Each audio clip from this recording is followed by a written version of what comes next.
新闻一开始，先关心政治。新政府是搁再公布新一批内阁人数，其中上届受到注目的是淡水边的人马，前总统副秘书长马英成会接任国安会资深委员。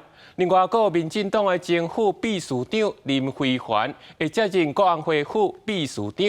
也5日空的就职大典，新北市长侯友宜是讲，行程已经排满，应该未去参加。准总统赖清德5日空要就职，台中市长罗秀燕已经向市会总一申请假，同市长张善政也确定要参加。不过新北市长侯友宜目前用行程也无闲来拒绝。就职典礼集合市长恐惊6欠席，不过侯友宜会参加新内阁第一摆行政议会。每个人在行程的安排上，就算有所不同，能不能参加，我们对政府新的团队。我们都给予祝福跟高度的期待。上一任蔡英文总统的就职典礼，我有亲自参加。那这一任赖清德总统呢，我也会亲自参加。其他那也县市长、花莲县长徐振辉用地动了后中间公布为主，5日空可能未参加。台南县长赵庆玲是讲会努力排出时间。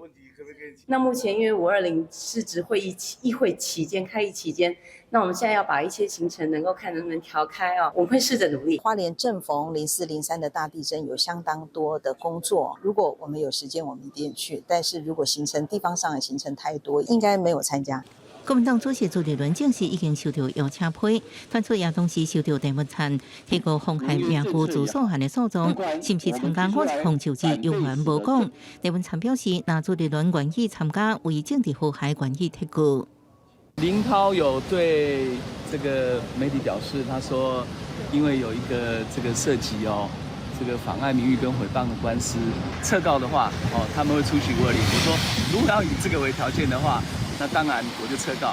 内政府新一批人数报价出来，除了总统府副秘书长张宗涵留任，前立委何志伟也要出任副秘书长。副防换人是竞选换人郭家辉，加民进党换人李文接任。国安会主委人数，接南国族推手黄曙光留任。